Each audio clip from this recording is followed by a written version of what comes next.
Ce que j'explique notamment dans mon programme, c'est que nous ne sommes pas dans une période de mondialisation, nous sommes dans une période, en Europe en tout cas, d'américanisation. Voilà. On ne voit jamais à la télévision française le moindre film indien sorti de Bollywood, le moindre film taïwanais, sénégalais, chinois, jamais. On ne voit jamais ça. On ne voit que des films américains, on n'entend que de la musique américaine. Donc ça a été la première façon, par la séduction. Et c'est pas moi qui fantasme, ça a été très élaboré, théorisé, notamment par Zbigniew Brzezinski qui en parle dans son livre Le Grand Échiquier. La deuxième façon, ça a été par l'aspect militaire, c'est-à-dire par l'OTAN qui a été créée en 1949. Et la troisième façon, ça a été l'aspect politique où les Américains ont eu la sagesse, l'intelligence, la malignité, on pourrait dire, d'avoir recours à ce que j'appelle des pères porteurs, c'est-à-dire Robert Schuman en France, Alcide de Gasperi en Italie, Konrad Adenauer en Allemagne, Paul-Henri Spaak en Belgique, etc. Et pour promouvoir cette construction européenne comme si c'était une construction qui venait des Européens eux-mêmes. Alors De Gaulle l'expliquait très bien, De Gaulle l'explique dans le livre C'était De Gaulle le Perfide, De Gaulle explique à Perfide que les Américains ont toujours besoin de marionnettes. On le voit d'ailleurs de nos jours, Hamid Karzai, par exemple, en Afghanistan, c'est une marionnette. On voit par exemple que les révolutions arabes, les printemps arabes ont été en fait très largement organisés, orchestrés par les Américains et par leurs affidés occidentaux, sous couvert, sans vouloir apparaître. Et c'est actuellement ce qui se passe également en Syrie. Donc c'est de la même façon qu'ils ont agi avec la construction européenne. Et cette construction européenne, une des finalités qu'ils poursuivaient, enfin qu'ils ont voulu mener, c'est, on le sait par les documents confidentiels défense qui ont été divulgués en à l'été 2000 par le journal Daily Telegraph, à partir des documents confidentiels défense du gouvernement américain qui ont été rendus publics en 2000. On sait que ce sont les Américains qui ont, le gouvernement américain, je précise, qui a proposé dès 1965 une monnaie dite unique, en fait elle n'est pas unique, une monnaie européenne commune à l'ensemble des États. Alors, le problème qu'il y a, c'est que ce système n'est plus viable, n'est pas viable. Il y a d'ailleurs des gens qui disent en fait ça a été conçu dès le début pour que ça ne soit pas viable, pour ensuite forcer la main, etc. Ça c'est la théorie du chaos de Madame Naomi Klein, vous connaissez peut-être. Et puis il y en a d'autres qui, moi je me rattache plutôt à la seconde version, c'est que je pense que ils ont sous-estimé les difficultés qu'il pourrait y avoir. Alors actuellement on se trouve devant cette situation d'une monnaie qui se désagrège. Et ce que craignent les dirigeants américains, c'est que ça soit la réplique qui arrive en Europe occidentale de ce qui s'est passé en Europe orientale entre 89 et 91, c'est-à-dire la destruction, l'autodestruction du glacis géopolitique qui avait été obtenu par Staline en 1945, s'est désintégré entre 89 et 91, et je pense que la période dans laquelle nous sommes entrés, qui est une période extrêmement dangereuse à de nombreux égards, a au moins un mérite intellectuel, si j'ose dire, c'est que je pense que ça va être très intéressant. Nous assistons, à mon avis, au début du débat, c'est le début de la destruction, du risque de destruction du glacis géopolitique américain en Europe. Alors face à ce risque, les Américains font feu de tout bois. Monsieur Obama, Monsieur Timothy Geithner, le secrétaire au Trésor américain, ne cesse que de faire pression sur les autorités gouvernementales européennes, et notamment, au premier lieu, sur Madame Merkel, pour qu'il reste de force dans l'euro. Parce que les Américains, encore une fois, le gouvernement américain a compris que si l'euro se désintègre, c'est comme un château de cartes. Si vous avez la carte du dessus qui commence à glisser, eh bien, toutes les cartes risquent de s'effondrer. Et il y aura une dynamique qui a toute chance de s'enclencher si la Grèce sort de l'euro de façon catastrophique et précipitée, si c'est ensuite l'Espagne. À ce moment-là, c'est le risque que tout l'édifice politique s'effondre. Donc c'est pour ça qu'on est dans une affaire qui va au-delà de la question monétaire. Si la question était simplement monétaire, ça fait belle lurette que l'euro aurait explosé. Et d'ailleurs, l'euro n'aurait jamais été créé non plus, puisque ça n'a été qu'une création politique. Mais là, on est entré dans une zone donc, de tous les dangers, puisque les Américains feront tout pour forcer les gouvernements européens, à commencer par les Allemands, à payer, dans une espèce de tonneau des Danaïdes, pour que l'euro continue d'exister, sinon c'est leur glacis qui va s'effondrer. Alors ça ne veut pas dire pour autant que, évidemment, les George Soros, les Warren Buffett, etc., eux, ils voient leur intérêt à eux en tant que gérant de portefeuille, en tant que gestionnaire de fonds, en tant que spéculateur, et eux, ils ont compris que le risque que l'euro explose est très important, et évidemment, il y a beaucoup d'argent à faire dans ce genre de débat. Voilà. Alors, je vous ai fait une réponse un petit peu longue, mais qui, je l'ai faite longue pour d'abord remettre cette perspective historique en place, et deuxièmement, pour tenter d'expliquer ce que certaines personnes ne comprennent pas toujours très bien, c'est qu'on ne sait pas très bien quels sont les signaux venus des États-Unis sur la question alors qu'ils sont cruciaux. En réalité, le gouvernement de Washington veut le maintien de l'euro, absolument, mais les financiers, l'oligarchie financière sait très bien que c'est quelque chose de haute voltige, que de toute façon l'euro explosera parce que on n'a jamais vu, vous avez vu ma conférence, on n'a jamais vu dans l'histoire une monnaie plurinationale exister, et les facteurs de désintégration sont désormais bien là et bien là. Et donc, merci pour la réponse. Et je voulais savoir si toutes ces sociétés qui rachètent de l'or comme ça avec des particuliers, est-ce que vous avez une idée de ce qui se profile? Est-ce qu'ils font des réserves d'or ou quelque chose dans ce genre pour amortir un peu? Alors c'est un peu un autre sujet, parce que la crise de l'euro est une crise dans la crise. Parce qu'il y a par ailleurs, la première des crises, c'est la crise d'abord du dollar. Vous savez que les États-Unis sont un pays hyper endetté. Tous les agents économiques aux États-Unis sont beaucoup plus endettés, par exemple, que la France, puisque l'État fédéral est extrêmement endetté, mais les entités subfédérales sont très endettées, les entreprises sont très endettées, et les ménages sont hyper endettés. Donc, c'est une société d'endettement.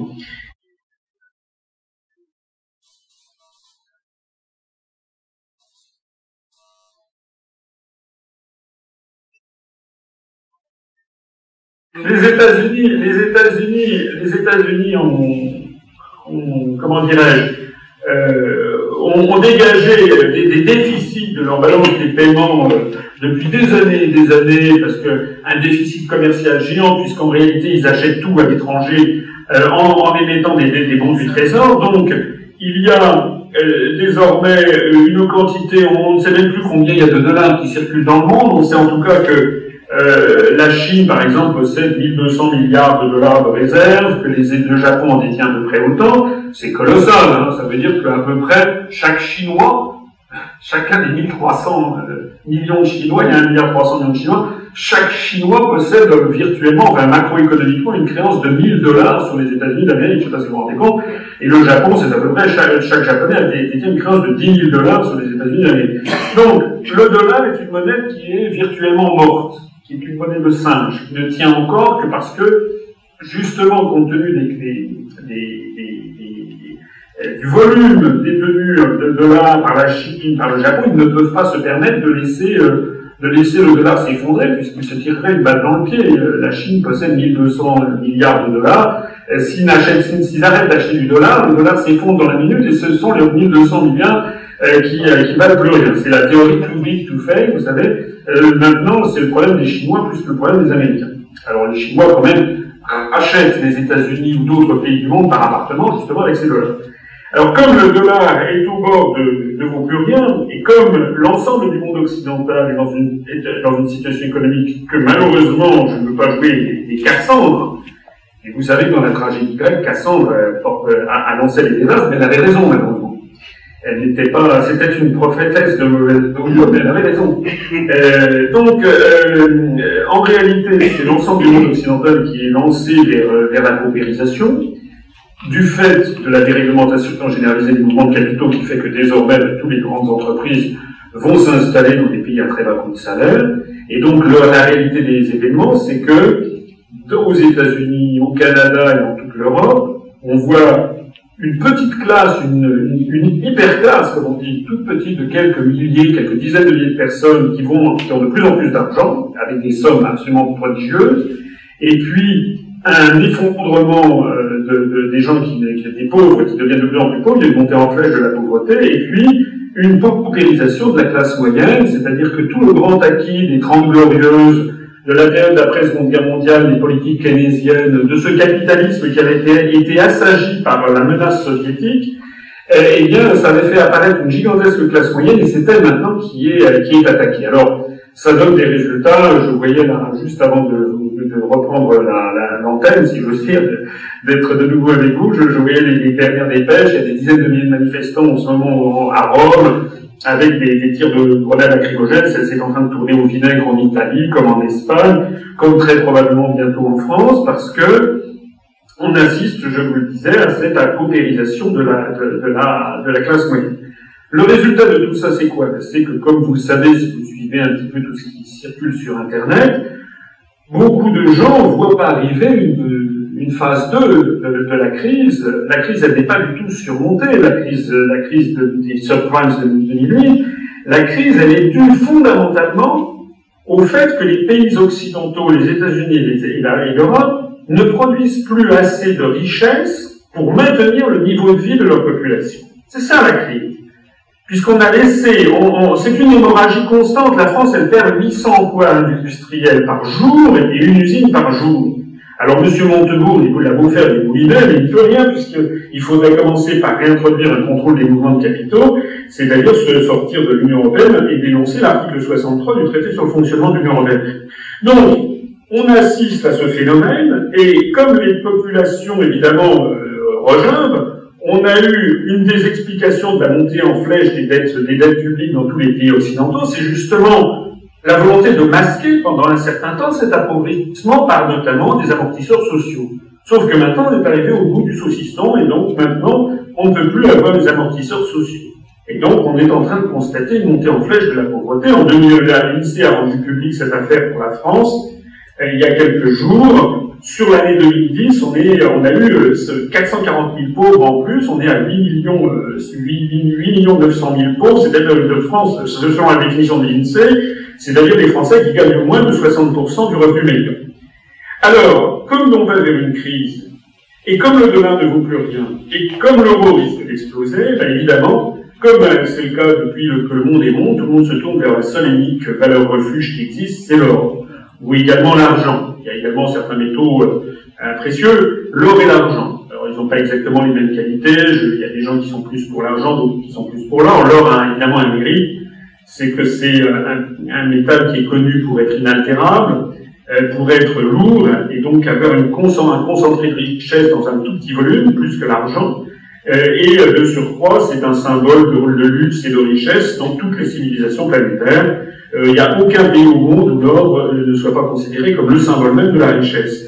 Donc les gens se précipitent vers l'or. Alors c'est vrai que je ne sais pas ce qu'il en est à l'île de la Réunion, mais c'est vrai qu'en métropole, dans toutes les grandes villes, on a vu fleurir des magasins qui sont là pour acheter l'or des gens. Alors d'après les informations qui circulent, une grande partie de cet or serait en ce moment acheminé dans l'île de Man, qui se trouve au Royaume-Uni, où en fait ce serait recyclé et dit-on, ce seraient les anglo-saxons et les américains qui derrière essaieraient de récupérer le maximum d'or. Alors je terminerai de façon un petit peu comment dirais-je, un petit peu radiophonique, je dirais que, à titre personnel, si vous avez de l'or, je vous conseille de le garder et de ne pas le vendre en ce moment, puisque je pense que, dans l'or c'est vrai aussi pour l'argent, je pense que vous avez intérêt à en garder par-devers vous, puisque je pense que nous allons vers des moments de plus en plus difficiles. Voilà. On peut racheter les abattoirs de New York pour un dollar or. Oui, peut-être.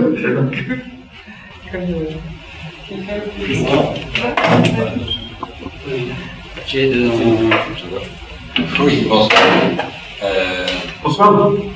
Voilà, moi je suis adhérent, pas depuis pas très longtemps, depuis 2 mois, mais j'ai suivi en fait de près depuis les élections présidentielles, les conférences. Je suis arrivé un peu par hasard sur ces conférences et puis je me suis fait l'idée assez précise et puis j'ai fini par admettre en fait tout ce que vous dites. Et là aujourd'hui je parle vraiment comme adhérent. Vous dites qu'on sera bientôt près de 2000 en fait. Et souvent j'entends les grands médias, par exemple, je sais pas, vraiment un très très grand média. J'étais à Paris quand vous aviez été au forum dans le 15e. Et voilà, j'ai fait le passage à Paris, puis je suis venu aussi écouter. Et où ça, à quel moment? Dans le 8 octobre, hein. C'était dans le démocratique. Forum démocratique, oui. Ah, vous étiez là à ce moment-là? Oui, parce que j'ai des passages. Vous allez voir mes filles, moi, qui habitaient en France, et puis voilà. Donc, à chaque fois, je reste en fait sur une frustration, c'est effectivement pourquoi, même 5 minutes, 10 minutes, mais à un moment de très très grande écoute, sur un très grand média, ça pourrait faire un électrochoc déjà à pas mal de gens, et en fait, ça pourrait faire quelque chose d'extrêmement efficace, je dirais, mobiliser plus de monde et plus rapidement. Bon, je pense que même si c'est super de la monter comme ça en peu de temps. Et voilà, c'est une question. Est-ce que vous pensez que les adhérents, est-ce que vous voyez quelque chose de possible qu'ils écrivent en fait, par exemple, un courrier recommandé d'une façon massive comme ça, boum, 2000, ou peut-être pas tout le monde serait d'accord, mais je sais pas, 1000 courriers recommandés qui arriveraient à un grand média en demandant si ce serait possible que vous passiez à un moment de grande écoute ou que vous soyez invité à un grand journal, ne serait-ce que 5-7 minutes. Et est-ce que vous pensez que c'est quelque chose qui est envisageable comme action, ou est-ce que j'aimerais avoir votre opinion là-dessus? Très bien, donc merci d'abord de nous suivre et de votre fidélité. Il y a plusieurs choses dans ce que vous dites. D'abord, c'est bien évident, effectivement, que c'est un handicap colossal que de ne pas passer dans les grands médias.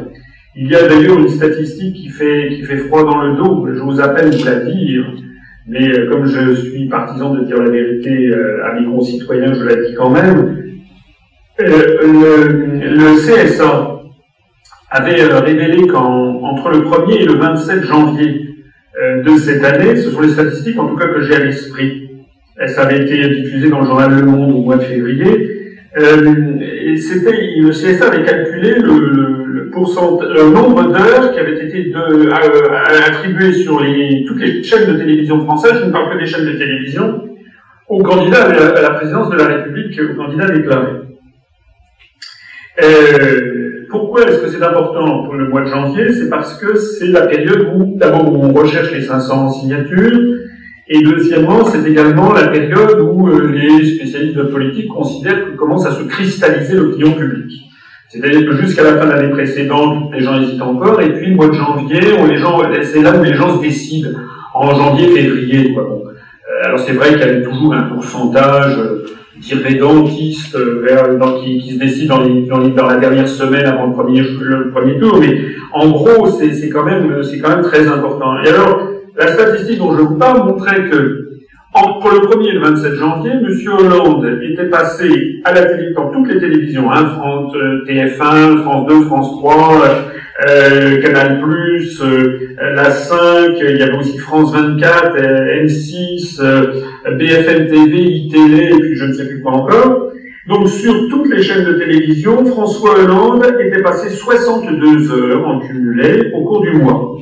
Monsieur Sarkozy, 59 heures. On remarquera cette chose curieuse que Monsieur Sarkozy, alors qu'il était président de la République, était passé un peu moins que Monsieur Hollande. Ensuite, vous aviez, avec un très très net décrochage, en 3, c'était François Bayrou, 15 heures. Puis Madame Le Pen, 12 heures. Puis Monsieur Mélenchon, 9 heures. Puis Madame Joly, 5 heures. Puis ensuite, on tombait à 3 heures pour M. de Villepin. Ensuite, on tombait à 2 heures pour des candidats du style M. Dupont-Aignan, etc. Et puis, ensuite, ça se terminait avec M. Poutou du NPA, 30 minutes. Et votre serviteur, Asselineau, 0 heure, 0 minute, 0 seconde. Rien. alors que j'étais quand même candidat déclaré, que j'avais présenté un programme qui d'ailleurs tient la route, de plus en plus de gens le découvrent et disent c'était formidable, et que par exemple, monsieur Sarkozy n'était pas le candidat déclaré. Je veux dire, d'un point de vue juridique, c'est quand même inouï. Et évidemment, pour moi, il était crucial de pouvoir passer à la télévision pour avoir les 500 parrainages. Et le simple fait de ne pas être passé à la télévision, nous avons eu beaucoup de nos militants, on en avait moins. Maintenant, on en a bien davantage. On a beaucoup de nos militants qui cherchaient des parrainages, et quand ils allaient voir un maire, le maire, au mois de novembre, il disait, bon, ben, novembre-décembre, ça pouvait encore aller, mais quand en février ou mars, ils n'avaient toujours pas vu à la télé, le maire disait, écoutez, c'est un candidat fantôme.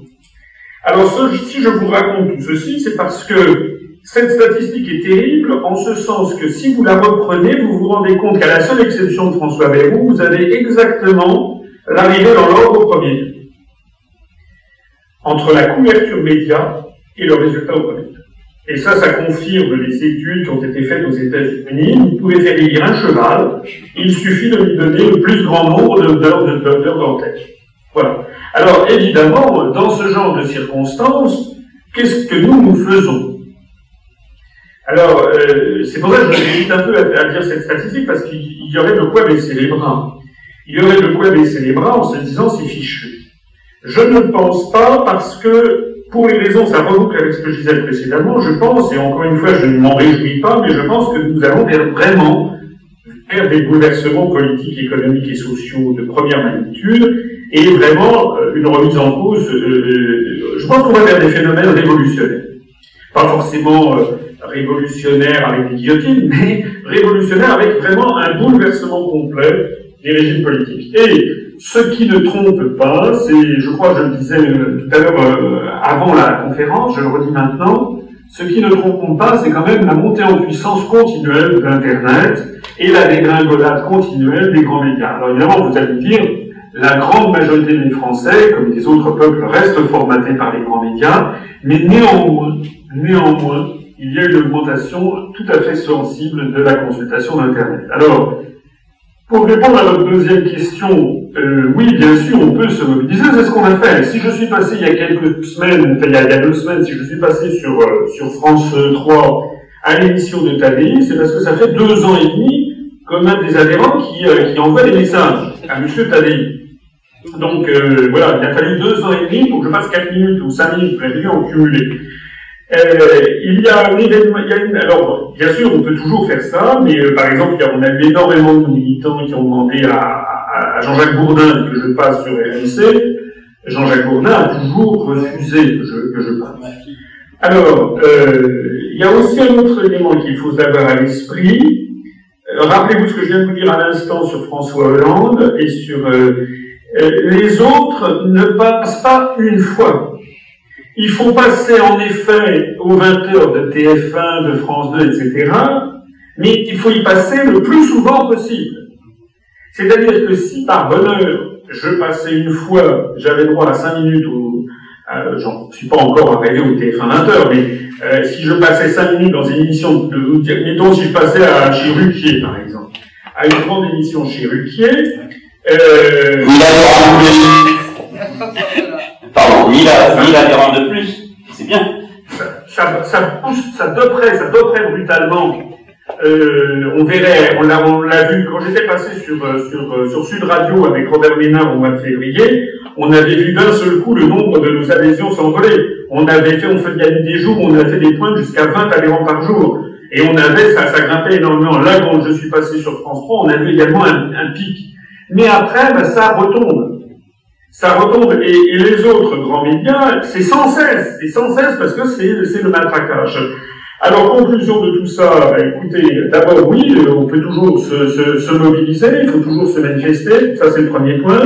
Le point numéro 2, le bouche à oreille, c'est quand même le meilleur vecteur, parce que ce qui est frappant avec notre mouvement, c'est que d'abord 2000 adhérents, je le redis, ça n'est pas du tout ridicule, comparé à d'autres, puisque les Français se sont refermés sur leur sphère privée, et il est très très difficile de faire sortir les Français de chez eux. Vous êtes formidable ce que vous faites, surtout que je suis un être virtuel à vos yeux. Mais les Français, comme les autres peuples, se sont refermés sur leur sphère. Il y a une espèce de discrédit général de l'action collective qui s'est développée. Donc le meilleur, ce qui est le plus crédible, ce qui fait le plus de petits, si j'ose dire, c'est le bouche à oreille. C'est ce que certains appellent le plus vieux média du monde, et qui est encore le plus cru. C'est la raison pour laquelle on croit. On croit avec un accent circonflexe. Le dernier mot, oui, je fais toujours des réponses que j'essaye d'être exhaustives, elles sont un peu longues, mais le dernier mot, c'est que, rappelez-vous l'histoire. Dans l'histoire, nous ne sommes pas en ce moment, nous n'entrons pas, à mon avis, dans une phase politique normale. On n'est pas dans un système d'alternance, puisque l'alternance, si on vient d'en avoir une, l'alternance ne joue plus. C'est l'alternance entre des égaux. Donc, ce qui se profile, c'est à terme un phénomène révolutionnaire, c'est-à-dire au sens, encore une fois, je veux retirer à ce mot révolutionnaire le caractère tragique, quoique on ne sait pas de quelle manière il fait, mais ce que je veux dire, quand je dis un phénomène révolutionnaire, c'est quelque chose qui bouleverse réellement les structures. Or, les phénomènes révolutionnaires n'ont jamais dans l'histoire été portés par une majorité de la population. La révolution de 1789, c'est quelques milliers de personnes à Paris le 14 juillet, les provinces qui étaient dans une situation de grand mécontentement. Enfin, il y avait quand même une très grande apathie, et ce qui a été vrai en 1789 a été encore plus vrai en 1792 avec la chute de la monarchie, peut-être au moins autant, à peu près pareil en 1830 lorsque Charles X a été chassé uniquement par les troupes, par les Parisiens, la province n'a pas bougé. En 1848 à peu près, c'est un peu différent, il y avait la campagne des banquiers, etc., etc., etc. Et en 1940, De Gaulle, lorsqu'il est allé à Londres, il était tout seul. Il était absolument tout seul, et la grande majorité des Français étaient derrière Pétain, même encore en janvier 1944. Même encore, il y avait eu évidemment, petit à petit, les événements se déroulant, et puis les Allemands apparaissant moins invincibles après l'affaire Barbarossa, et puis après Stalingrad, d'un seul coup, les gens ont commencé à comprendre que le vent tournait. Donc il y a eu de moins en moins de gens qui ont soutenu Pétain, mais les Français sont restés quand même terriblement attentistes. Et donc c'est vraiment quand il est arrivé, il est apparu à tout le monde que les Allemands étaient battus, que les Français ont majoritairement changé. Alors quand je dis ça, ça n'est pas pour jeter le discrédit sur mes compatriotes, c'est comme ça dans tous les phénomènes humains. L'effondrement de l'URSS, vous savez, il n'y a pas eu un peuple en armes, il n'y a pas eu 90% des Soviétiques qui ont chassé les Soviétiques, c'est pas ça.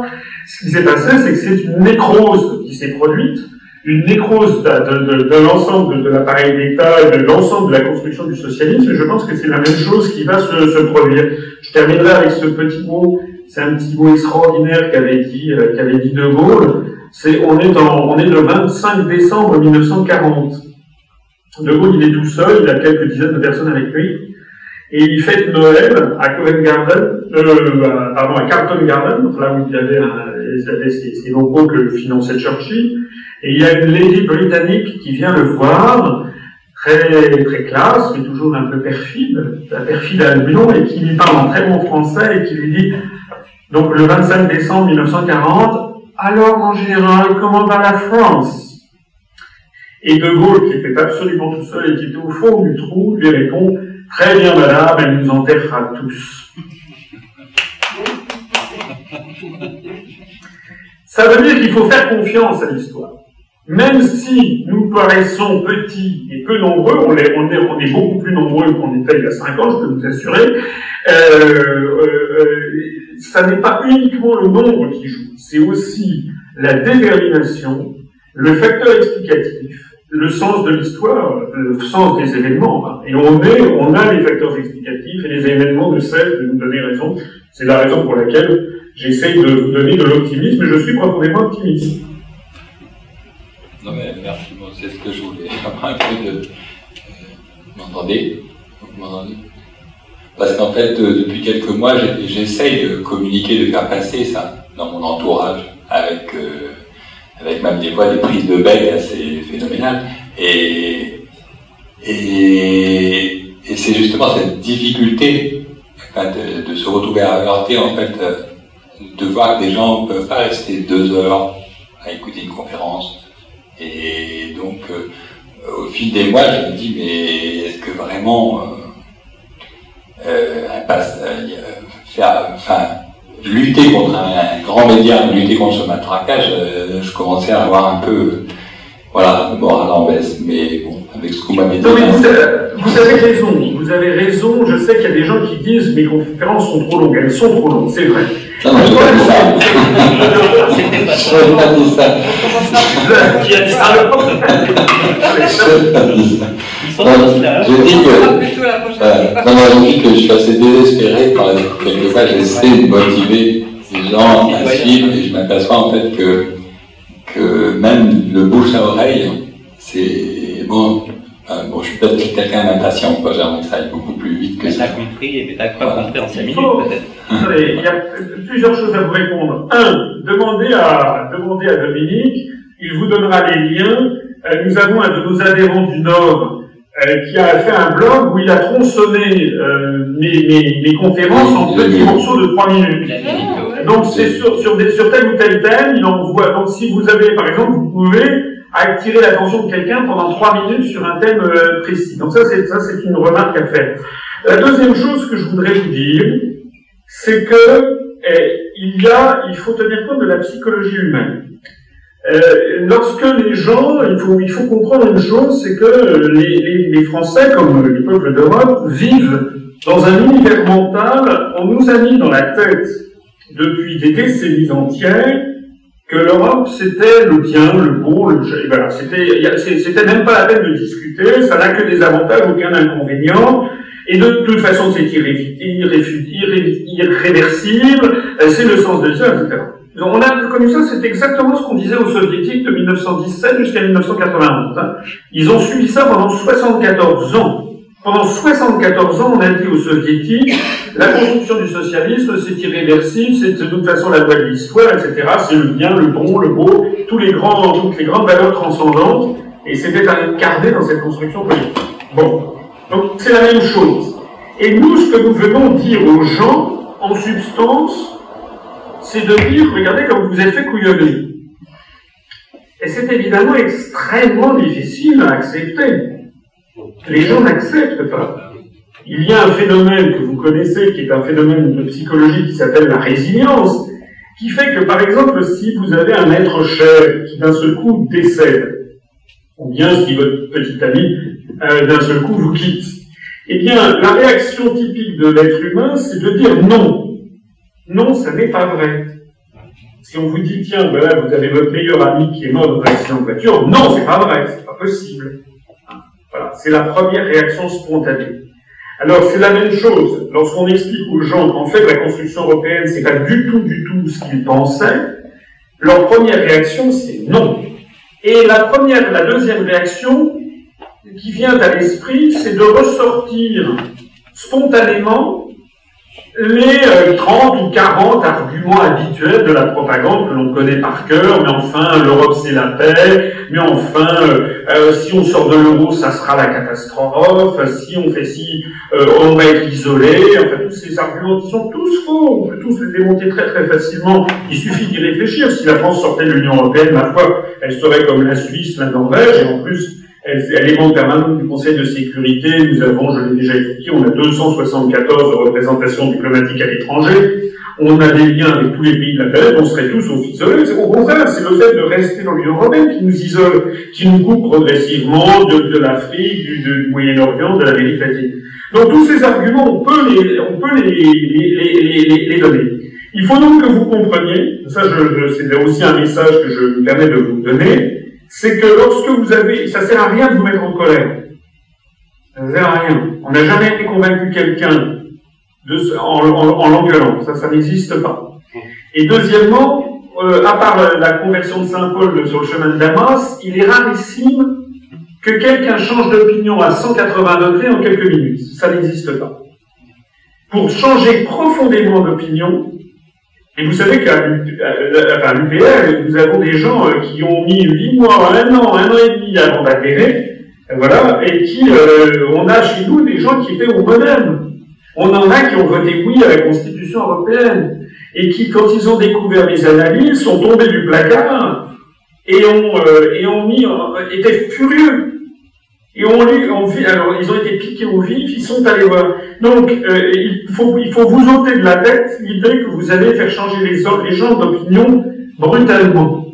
Ça n'est pas vrai. Ce qu'il faut, la seule chose, alors évidemment c'est frustrant, ça je le reconnais, et il faut une patience d'ange. Vous savez, il m'a fallu une patience d'ange depuis 5 ans. Il faut une patience considérable, comme si on parlait à quelqu'un qui avait été, c'est un peu comme le syndrome de Stockholm, vous savez, des gens qui sont pris en otage.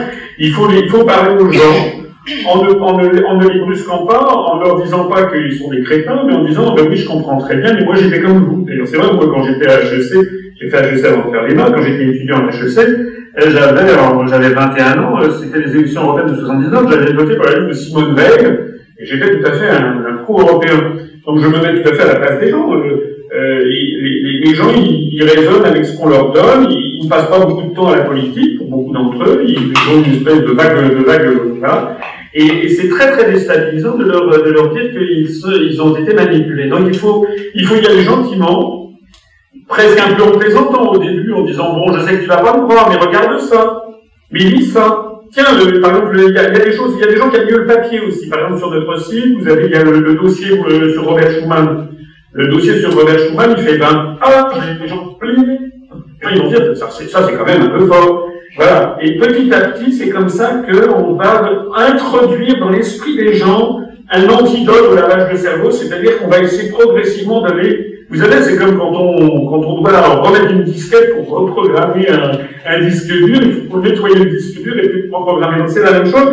Il faut commencer par introduire progressivement des germes de compréhension. Et si vous avez affaire à quelqu'un de scrupuleux, mais il y a des gens qui ne sont pas scrupuleux, il y a des gens qui s'en foutent, ça c'est vrai. Mais quelqu'un qui a une intelligence correcte et qui est scrupuleux, si vous le titillez, il va se mettre à chercher. Et quand à ce moment-là, il commence à chercher, il va découvrir d'un seul coup quelque chose de formidable, c'est qu'il va commencer à comprendre tout ce qu'il ne comprenait pas. Alors, moi, je n'ai pas d'autre méthode plus efficace, en tout cas, que celle que je vous conseille, c'est d'y aller avec diplomatie, mais ne jamais laisser tomber, et toujours revenir, toujours à la charge, puisque c'est comme tout à l'heure, je disais pour Hollande et pour Sarkozy, il faut sans arrêt faire passer le message et bien avoir à l'esprit les arguments dont nous disposons.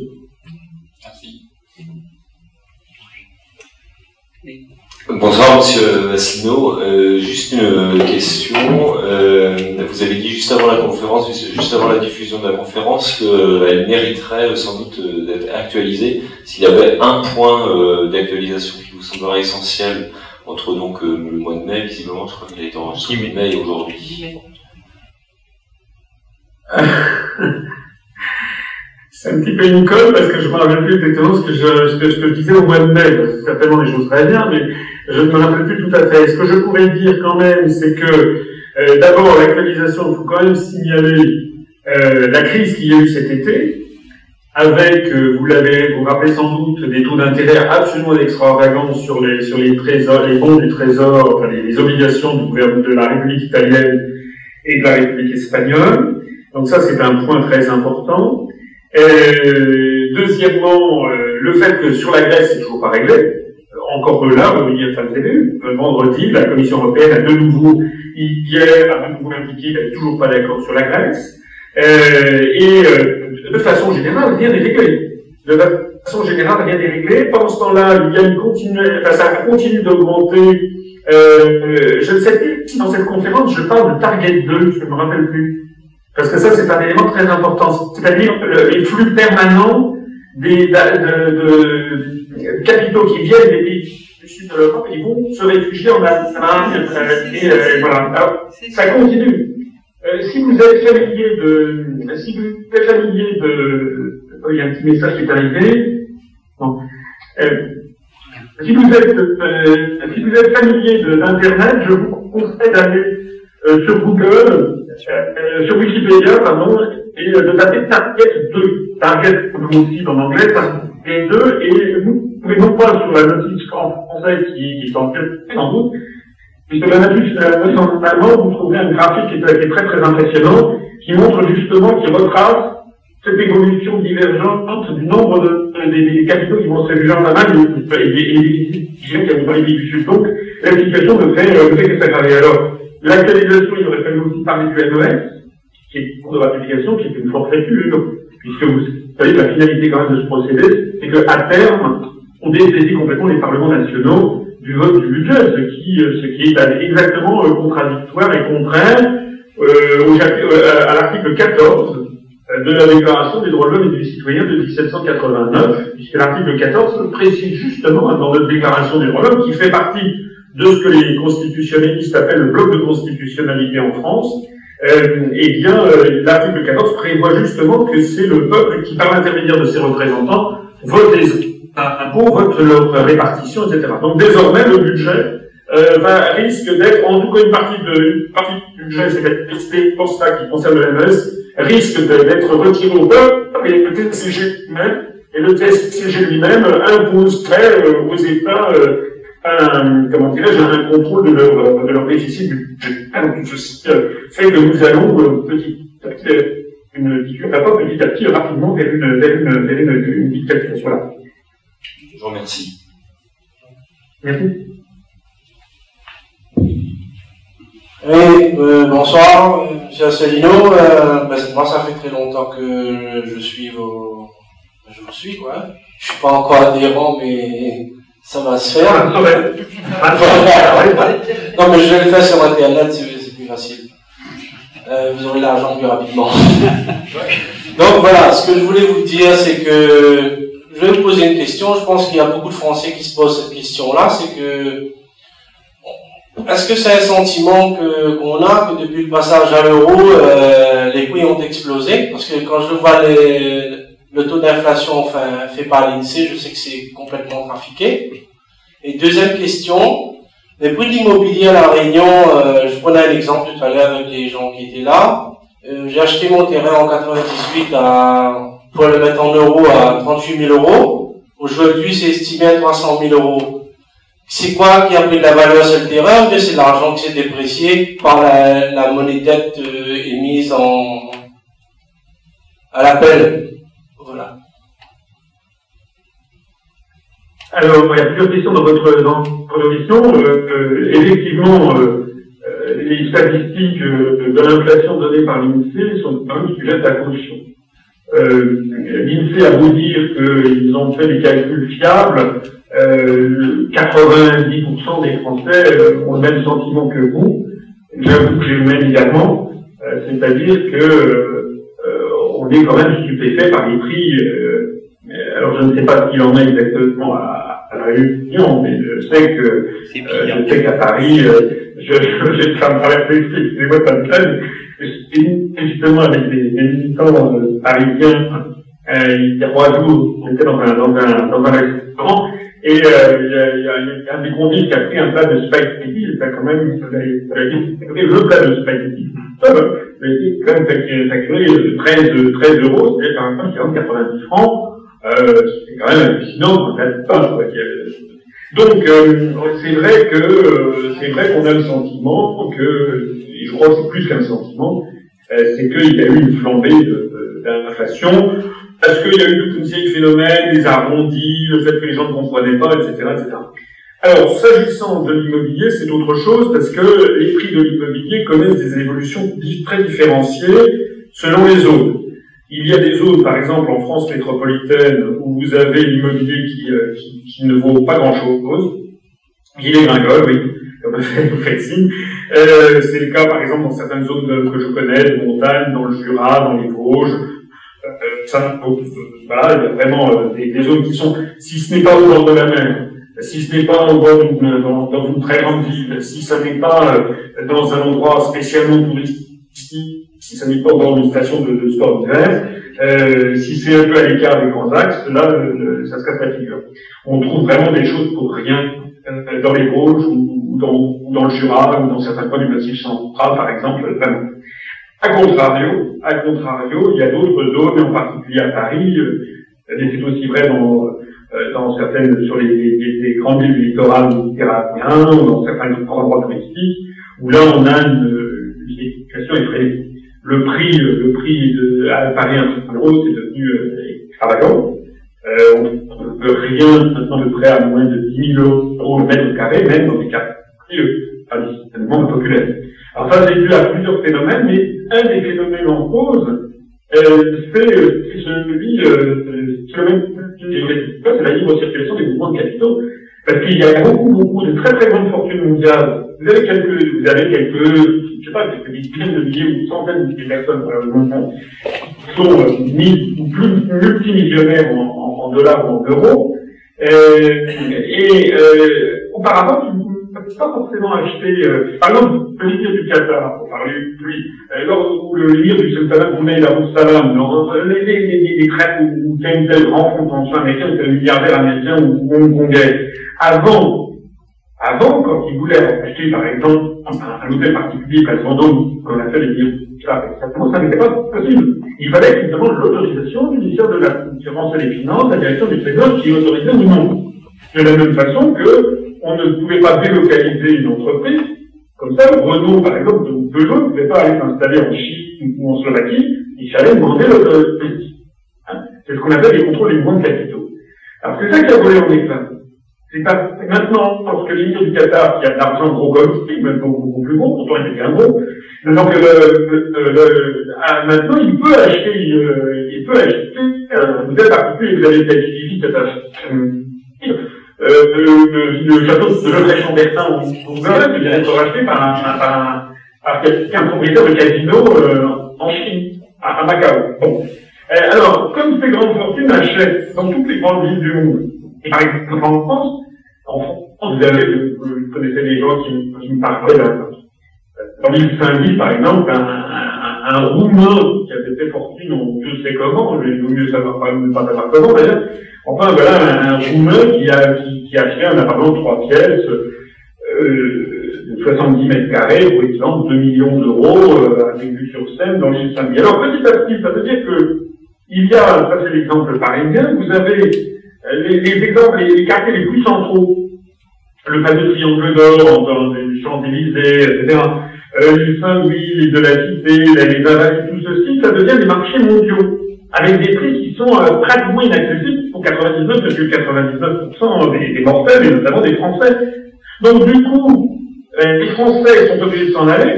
Il suffit par exemple qu'il y ait une succession, quand il y a une succession, si vous avez 4 enfants, aucun ne peut payer la part des 3 autres, puisque le prix, le bien immobilier vaut extraordinairement cher. Donc ils le vendent et c'est racheté par des étrangers. Donc du coup, on a progressivement une montée des prix, et ça c'est vrai à Paris, mais c'est vrai à New York, c'est vrai à Tokyo, c'est vrai à Venise, à Rome, à Londres, voilà, c'est vrai partout. Donc on a ce phénomène-là qui provoque alors des vrais problèmes sociaux en plus, puisque on a des problèmes de logement absolument considérables. Alors à La Réunion, c'est un cas différent, c'est un département d'outre-mer, donc il y a la loi Girardin, devenue la loi Sellier, qui a créé, je crois, une espèce de flambée immobilière un petit peu artificielle. Je ne sais pas si les gens arrivent à se loger facilement ou pas facilement à La Réunion, mais en plus de ça, il y a maintenant il y a quand même une pression démographique particulière qui doit peut-être expliquer le marché de l'île, je ne sais pas. Non, j'ai vu récemment qu'il y a 850 000 habitants, donc quelque chose comme ça. Oui, mais moi je pense plus ce que vous venez de dire, la défiscalisation. Parce que les gens, ils achètent... les métropolitains, ils investissent enfin, c'est plus le cas maintenant, parce que ça a été remis en cause, mais ils achètent dans tout. Hein. Donc, ce qui fait que les gens, ils attendent, ils vendent le prix qu'ils veulent, et les agents immobiliers, ils prennent 15%, et voilà. Ça augmente, ça fait enchérir les prix. Mais les Réunionnais, je pense que s'il n'y avait pas ça, malgré qu'on soit à 850 000, on pourrait trouver de quoi se loger, peut-être chez les parents, mais il y aurait possibilité d'avancer, parce qu'on n'a pas une croissance aussi exponentielle de la natalité. Ça augmente progressivement. Il Il y a un flux migratoire important en provenance de métropole, peut-être, non? Oui, il y en a un peu, mais bon, voilà, non, pas énormément. Parce que bon, pour venir ici, il faut avoir du boulot, hein. C'est comme quand on est français, si on va en France, c'est pour trouver du boulot, c'est pas pour aller toucher des allocations familiales, on est bien ici au soleil. Hein. C'est pas le cas des hommes qui viennent, mais bon, ça c'est pas de leur faute, c'est la politique d'immigration ou autre, hein, ils n'ont pas le choix. Non, en fait, ma question aurait dû être posée, par exemple, en Nouvelle-Calédonie, où ils sont passés, vous savez, en l'espace de... Moi, j'avais fait, de même que j'avais passé 3 mois de ma vie à la Réunion, c'était en 1987, mais ils sont donnés quel habitant à l'époque, 620 000, quelque chose comme ça. La Nouvelle-Calédonie connaît en ce moment un boom, notamment, enfin, ça va se ralentir sans doute, mais grâce au nickel, puisque vous savez que le nickel entre dans la fabrication des aciers spéciaux, et donc la Chine achète du nickel à tour de bras. Donc depuis quelques années, la Nouvelle-Calédonie a connu une très forte augmentation, et notamment sa population. Ils sont passés de 120 000 à 250 000 habitants en l'espace de 15 ans, donc il y a un vrai afflux de personnes. Enfin, ça reste relativement limité quand même. On parle pas non plus de millions de personnes. Je vous remercie. Je voulais juste vous faire un compliment. Si tous les énarques étaient comme vous, la France serait dans un stade, je pense. Voilà, je passe le micro. Permettez-moi de répondre à ce que vous venez de dire, parce que c'est un peu un argument que certains parfois disent, les énarques. Moi, je n'aime pas trop les généralités de façon générale, parce que il y a de tout chez les énarques. Ce que l'on peut reprocher à mes congénères, c'est la seule chose que moi j'aurais tendance à leur reprocher, c'est parfois de manquer un peu de courage. Mais ce ne sont que des fonctionnaires. On tape un peu trop, à mon avis, sur les énarques en ayant à l'esprit ce qu'était la France il y a 25 ans. Moi, je faisais remarquer, il y a des gens qui me disaient dans une conférence, il y a quelques mois, qui me disaient, qui tapaient sur les énarques. Et je lui faisais remarquer, c'était sous le gouvernement précédent, que M. Sarkozy n'est pas énarque, donc le président de la République n'était pas énarque, que M. Fillon, le ministre, n'était pas énarque, que M. Barouin, le ministre des Finances, n'était pas énarque, que le ministre de la Culture, M. Mitterrand, n'était pas énarque, que le ministre de la Défense, etc. Enfin, la grande majorité des ministres n'étaient pas énarques. Et puis, les commissaires européens ne sont pas des énarques. Ceux qui ont le vrai pouvoir de décision, c'est d'abord et avant tout à la Commission européenne que ça se passe. Vous avez peut-être vu d'ailleurs que M. Montebourg, qui soit dit en passant, n'est pas énarque, que M. Montebourg, qui a fait des déclarations récemment sur le protectionnisme européen, s'est fait remettre à sa place immédiatement par M. Carrel de Goucht, dont le nom ne vous dit probablement rien, mais qui est le commissaire européen belge, qui lui a dit, et qui est en charge des négociations commerciales multilatérales, et qui lui a dit que M. Montebourg, ce qu'il disait était absurde, et que ça n'avait aucun sens. Donc il faut bien comprendre que le drame, je ne suis pas là encore une fois pour défendre les énarques, je sais très bien ce que c'est que des hauts fonctionnaires, je sais très bien que... Moi, à mon avis, le problème, il vient du fait que, vous savez, c'est que tous nos pouvoirs de décision ont été transférés à d'autres, et que par ailleurs, la classe politique est une classe politique extraordinairement peu courageuse, pour ne pas dire traîtresse à la nation française, c'est de ça qu'il s'agit. Et vous savez, si quelqu'un avait un petit peu de courage, un petit peu le sens tout simplement de nos intérêts nationaux pour les peuples français, et ça avait mené tout son petit monde à la guerre, c'est là qui ferait le boulot pour le faire. Hein, voilà. Donc je trouve, encore une fois, il y a évidemment un peu de vrai, mais je crois qu'on est bon, c'est que le peuple a l'intérêt de... D'autres questions? Bonsoir, Monsieur Asselineau. Merci pour cette conférence.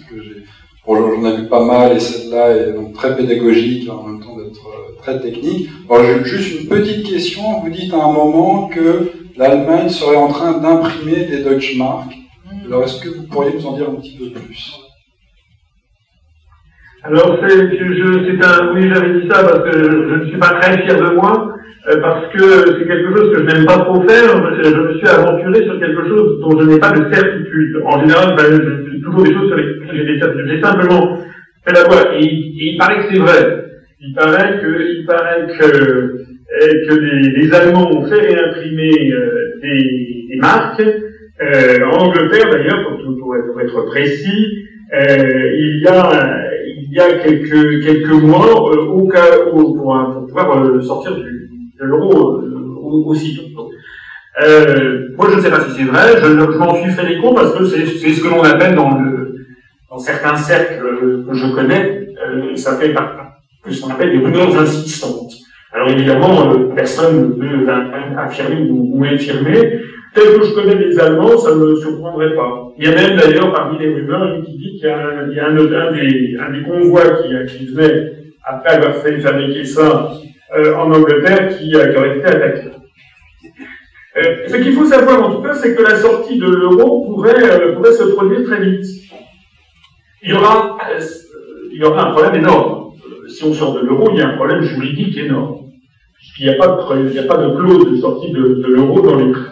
Donc, soit on sort de l'Union européenne, c'est ce que nous proposons, et nous proposons de sortir de l'Union européenne, pas seulement pour la question de l'euro, c'est aussi pour les questions de transmission à temps, ça c'est l'article 42 du TUE, c'est aussi pour les questions de délocalisation de mouvements de capitaux, c'est l'article 63 du TUE, etc., etc.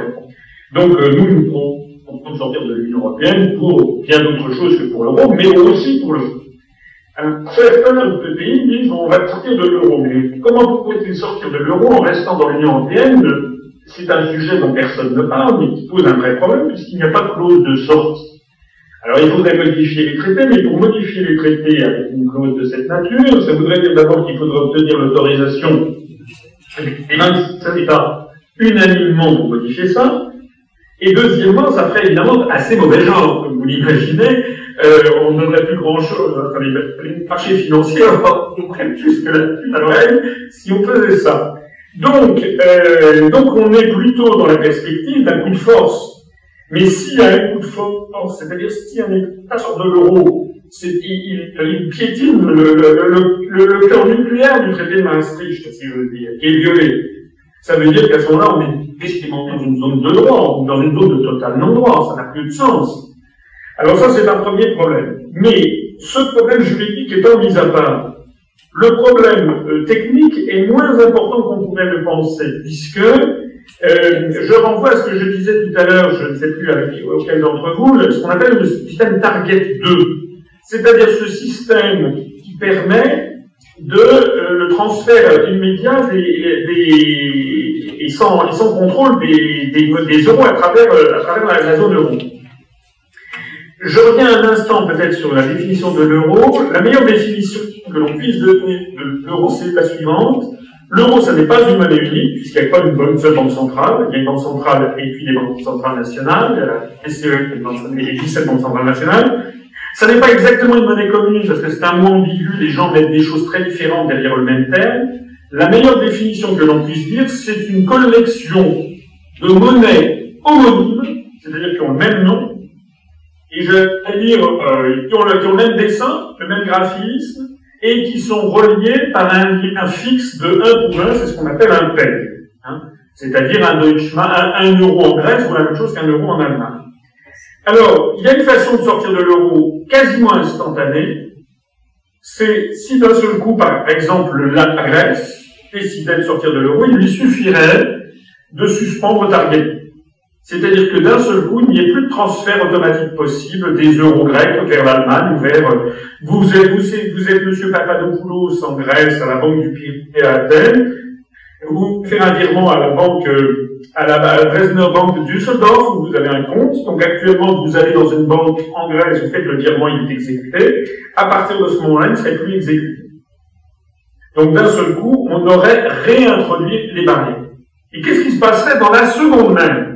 Dans la seconde même, il se serait passé ça, et bien aussitôt, M. Papadopoulos, par exemple, qui voudrait aller en Allemagne, aurait besoin d'euros en allemand. Ou bien il pour pouvoir les circuler, par exemple. Et donc, il serait obligé de s'en procurer d'une autre façon. Et donc, il y aurait instantanément, enfin, peut-être pas dans la seconde, mais dans la journée qui suivra, l'apparition d'un marché d'échange où on troquerait un euro en Allemagne contre un euro grec. Alors, ce qui pose évidemment la question, ça ne pose plus de question en termes de monnaie virtualisée, hein. Les signes monétaires électroniques, ça, il serait piégé par ce système. La seule chose qui se poserait, c'est si vous détenez des euros, des billets de banque en euros en Grèce, qui, eux, sont fongibles avec les billets d'euros en Allemagne. C'est la raison pour laquelle, si la Grèce sortait brutalement, ce qui se produirait très probablement, c'est qu'elle annoncerait ça, par exemple, un vendredi à 23h, à 22h, que les billets, tous les distributeurs automatiques seraient bouclés sur le territoire grec, et que pendant le week-end, dans toutes les banques de Grèce, on aurait des gens qui donnent un coup de tampon sur les billets, à moins qu'ils aient des nouveaux billets en vrac. Et le temps d'avoir des nouveaux billets en vrac, il me suffirait de donner un coup de tampon avec marqué Hellas, par exemple. Hellas, c'est pas Hellas, c'est Hellas, c'est le mot grec pour dire la Grèce, qui mettrait, voilà. C'est ce qui s'est produit, je ne sais pas si vous l'avez peut-être vu dans ma conférence, si vous avez suivi, quand il y a eu la désintégration, par exemple, de la couronne austro-hongroise, il y a eu des coups de tampon qui avaient été mis à Garochak pour la Hongrie, etc. Là, c'est la même chose qui pourrait se produire si la Grèce n'a pas de billet. Si l'Allemagne répond à votre question, enfin, je brode un peu, mais j'en profite pour vous donner le maximum d'informations. Enfin, j'espère que ça vous intéresse. Pour vous donner le maximum d'informations en peu de temps, c'est que si l'Allemagne a réimprimé ses billets, ben là, il lui suffirait de faire une permutation pendant le week-end des billets de banque, et ni lui ni connu. Voilà. Donc, s'agissant de la Grèce, les bénéficiaires, ce seraient les Grecs qui détiendraient des billets d'euros chez eux. Voilà, parce qu'en fait, dans le monde contemporain, les gens ont plein de billets chez eux. Les gens, ils ont des cartes qu'ils retirent dans un distributeur. Donc, si vous faites le compte régal, j'ai quelques billets dans votre portefeuille et point barre. Donc, c'est d'ailleurs, alors, pour tout vous dire, c'est une des sueurs froides, parce que j'ai quand même des amis qui sont très très bien placés pour me donner des informations vraiment de première main, donc ça me fait plaisir de vous en faire part. Mais ça a été une des sueurs froides d'une des récentes missions de la Troïka à Athènes, donc Troïka, c'est Fonds monétaire international, Banque centrale européenne et Commission européenne, c'est qu'ils se sont rendus compte que d'après les statistiques grecques, il y a une sortie colossale de billets de banque. C'est-à-dire que les Grecs ont compris qu'ils peuvent apprendre du jour au lendemain que l'euro n'est plus transférable et que donc ils sortent de la zone euro, ce qui veut dire que l'euro grec qui redeviendra la braque ne perdra probablement de l'ordre de 30% par rapport à son cours pivot vis-à-vis du dollar, et donc ils accumulent des billets en dollars, pas en euros, parce qu'ils savent que eux, ce sera des billets qui resteront en euros et qui, le cas échéant, si la Grèce sortait de l'euro, ils pourraient faire une plus-value de 30%. Voilà. Merci pour votre réponse. Une question. Monsieur. Bonsoir, monsieur Asselineau, et puis merci d'être avec nous. Je voulais savoir si on peut faire un jeu noir maintenant, plus ou moins à court terme. Un croc. Oui. Jeudi noir. Oui, ma réponse est oui. Et au niveau de... Je pense... Écoutez, alors je vais vous avouer quelque chose. Je ne suis pas du tout un chartiste. Vous savez, les chartistes, ce sont les gens qui passent leur temps à examiner les cours de bourse, à faire des... il y a des gens qui sont qui croient beaucoup à ça, il y en a d'autres qui pensent que c'est de la pure charlatanerie. Moi, je pense que c'est un petit peu entre les deux. Je pense pas que ce soit la pure charlatanerie, je pense pas que ce soit non plus quelque chose de très scientifique, mais ce qui est vrai, c'est que dans la mesure où ça existe, et dans la mesure où beaucoup de gens font les mêmes calculs de chartistes, ça a un effet d'auto-intoxication peut-être. Alors, je ne suis pas du tout chartiste, donc je ne peux pas vous dire est-ce que l'on va vers... Mais, comme c'est cohérent avec ce que je disais tout à l'heure, je pense que nous ne sommes pas du tout sortis de la crise, bien au contraire, la grande crise est devant nous, ça je le crois profondément. La grande crise est devant nous, pour les raisons que j'ai expliquées, que je redis encore une fois, les pays occidentaux, l'Amérique du Nord et l'Europe ne produisent plus assez de richesse pour maintenir la richesse de leur propre peuple, et donc ils vivent sur un océan de dette qui ne peut mener qu'à la catastrophe. En plus de ça, en Europe occidentale, la politique suivie actuellement est vraiment démente. C'est dément. Si j'ai le sentiment de pas avoir parfaitement répondu à la question de monsieur tout à l'heure sur l'actualisation, une chose que j'aurais dû ajouter aussi en termes d'actualisation, c'est quand même les décisions prises par tous les gouvernements les uns après les autres sur l'injonction de Bruxelles et de Berlin, de toutes ces politiques récessives qui d'abord n'auront pas de résultats escomptés, puisque vous savez quelle est la différence qu'il y a entre un État et un ménage. C'est pas parce qu'on réduit les dépenses d'un État qu'on va réduire le déficit budgétaire. Ça, c'est une ineptie, croire ça. Et c'est à croire que tous nos dirigeants ne connaissent pas le b.a.-ba de la pensée économique. On se prévient depuis Keynes que si on réduit les dépenses d'un État en période de récession, on va réduire encore plus les recettes, puisque un ménage de salariés, ses recettes tombent tous les mois à l'identique, et donc ses dépenses, s'il réduit ses dépenses, effectivement, s'il est en déficit, il va revenir en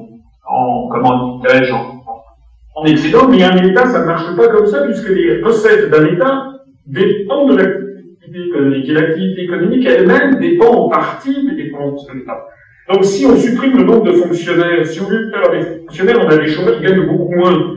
Ces chômeurs qui gagnent beaucoup moins, alors c'est sûr, ils seront plus payés par l'État, ça va faire une économie pour l'État. Mais ces chômeurs qui gagnent beaucoup moins, ils vont dépenser beaucoup moins. Et dépensant beaucoup moins, ils vont beaucoup moins payer de TVA, et vont faire le bénéfice des sociétés. Et puis, alors ça, c'est ce que Keynes avait montré, le phénomène dit du multiplicateur, c'est que de proche en proche, ça va avoir un effet multiplicateur, un cercle vicieux qui va s'étendre à toute la société. Si un État qui veut faire des investissements, par exemple, coupe ses investissements, il ne va plus faire marcher non plus les entreprises. Donc, résultat des courses, certes, dans l'immédiat, on va avoir une baisse des dépenses, mais au bout de quelques mois, ou d'un an, ou un an et demi, on va voir s'effondrer la TVA, on va voir s'effondrer l'impôt sur les sociétés, on va voir s'effondrer éventuellement la taxe sur les produits pétroliers, parce que les gens n'ayant plus d'argent ne vont pas circuler, et puis on va voir s'effondrer l'impôt sur le revenu, puisque les gens, il y aura plus de chômeurs. Et donc au total, les recettes vont diminuer parfois plus vite que les dépenses. C'est ce qu'avait montré Keynes en 1936, et c'est d'ailleurs ce qui se passe depuis maintenant 17 ans. Moi, j'étais directeur de cabinet d'un ministre en 1995, M. Juppé, et M. Juppé avait donné comme instruction moins à 8% au budget de tout. Et c'est ce qui s'est fait. L'objectif était déjà de revenir à l'équilibre. Excusez-moi, j'allais dire un gros mot, mais quand même, on le dit. Ça fait 17 ans, et ça fait 17 ans que l'on taille dans les budgets de l'État, mais il n'y a pratiquement plus rien à tailler, sauf à faire partir les gens maintenant, et on est toujours, non seulement le déficit budgétaire n'a pas diminué, mais il a cessé d'augmenter. Alors, excusez-moi tout le détour, pour revenir à votre question, c'est que on va aggraver la récession, et on va aggraver, et comme tout le monde fait pareil, l'Espagne fait pareil, le Portugal fait pareil, l'Italie fait pareil, la Grèce fait pareil, l'Allemagne même est entrée en récession, nous allons vers une nouvelle récession, mais une récession massive. Hein. Donc tous les ingrédients sont là pour qu'effectivement il y ait un jeudi noir qui peut arriver. Bon là on est samedi, ça peut arriver la semaine prochaine, comme peut-être dans 6 mois, j'en sais rien. Mais ce qui est certain, c'est que je pense effectivement qu'on va vers une dégringolade des actions. Est-ce que la France pourrait suivre l'exemple de l'Islande, par exemple? L'exemple de l'Islande. L'exemple de l'Islande. Oui, de l'Islande. Oui, je vous renvoie à notre programme. Dans le programme que j'ai présenté, il y a 3 grands sujets sur lesquels j'ai prévu que nous organisons des référendums, mais après un grand débat national, c'est l'énergie, et notamment les questions d'énergie nucléaire. C'est l'immigration, qui est un débat qui empoisonne la société politique, la société française, donc il faudrait un peu mettre les choses sur la table, en dépassionnant les débats, parce que derrière tout ça, vous vous apercevez que sur tous ces sujets, que ce soit la dette, que ce soit l'immigration, que ce soit l'énergie, ce sont des sujets sur lesquels, dès que vous entrez de façon approfondie, ce sont des sujets complexes, et on ne peut pas avoir des politiques puisqu'il y a 4 fonds. Et puis le dernier, donc, c'est justement la politique de l'endettement. Et voilà, moi personnellement, comme je le dis, je pense qu'il faut absolument arrêter le système actuel et il faut qu'on mette sur la table les vrais sujets. Les vrais sujets, c'est que le peuple français a élu Nicolas Sarkozy en 2007 comme président de la République. Nicolas Sarkozy s'était fait élire sur la promesse de diminuer l'endettement public. Bon, c'est sur ce mandat qu'il s'est fait élire. Le résultat, c'est qu'au bout de 5 ans, il s'en va en laissant une ardoise de 600 milliards d'euros d'endettement public supplémentaire. Donc moi je dis deux choses. Je dis premièrement, M. Sarkozy n'a pas été élu pour cela. Il doit donc rendre des comptes. Parce que ça veut dire que 600 milliards d'euros en plus, ça veut dire que chaque Français a 10 000 euros de dette en plus. Et donc il doit rendre des comptes et il doit notamment, on doit expliquer aux Français à quoi ont servi ces 10 000 euros de dette par personne supplémentaire. Parce qu'on est exactement dans le concept dit de dette odieuse, c'est-à-dire que les Français ont voté pour M. Sarkozy, la plupart d'entre eux ont vu leur niveau de vie dégringoler d'ailleurs, et on leur explique au bout de 5 ans qu'ils doivent 10 000 euros de plus à la collectivité. Il y a un problème qui ne va pas. Donc il faut qu'on explique aux Français très clairement d'où vient l'origine de cette dette, et là je pense qu'on aura effectivement des surprises. Et c'est la raison pour laquelle, si vous me poussez dans mes retranchements, je dirais que oui, moi je trouve que l'exemple islandais mérite qu'on s'y arrête, peut-être pas qu'on le reprenne exactement à mot pour mot, mais je trouve en tout cas que c'est un peuple qui a fait la preuve d'un sens de la démocratie, et qui a dit zut aux banquiers. J'observe d'ailleurs que c'est pas ce qui s'était passé avec Nestor Kirchner en Argentine. Quand on a le droit de dire zut aux banquiers, de toute façon, j'arrête là, de toute façon, je ne connais pas de spécialistes qui, toute porte fermée, ne disent pas la même chose que ce que je vais vous dire maintenant, c'est que tout le monde sait que jamais on ne remboursera la dette. Pas plus la France que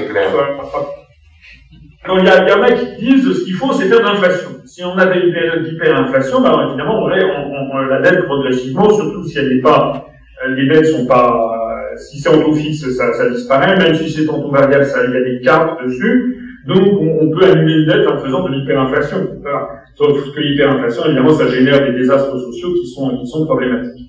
Et de toute façon, on n'échappera pas à un moratoire sur les dettes.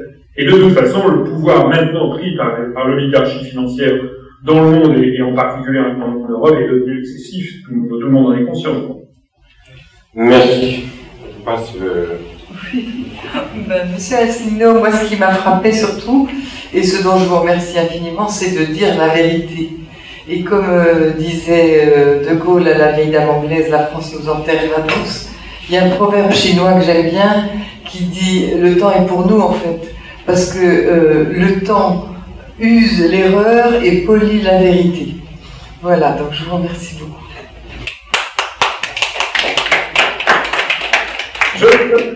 Tu as peut-être appris un nouveau proverbe chinois. Je pense que tu nous as... Pardon? Je vais vérifier dans mes grimoires, mais effectivement, je ne le connais pas. Tu vois, la réunion est capable de tout, même de te surprendre. J'espère que tu vas revenir nous voir virtuellement, mais physiquement aussi. Je pense que tout le monde a apprécié que tu sois là. Ah, il y a une question. Pardon, je te passe, on conclura tout de suite. Oui, bonsoir Monsieur Asselineau.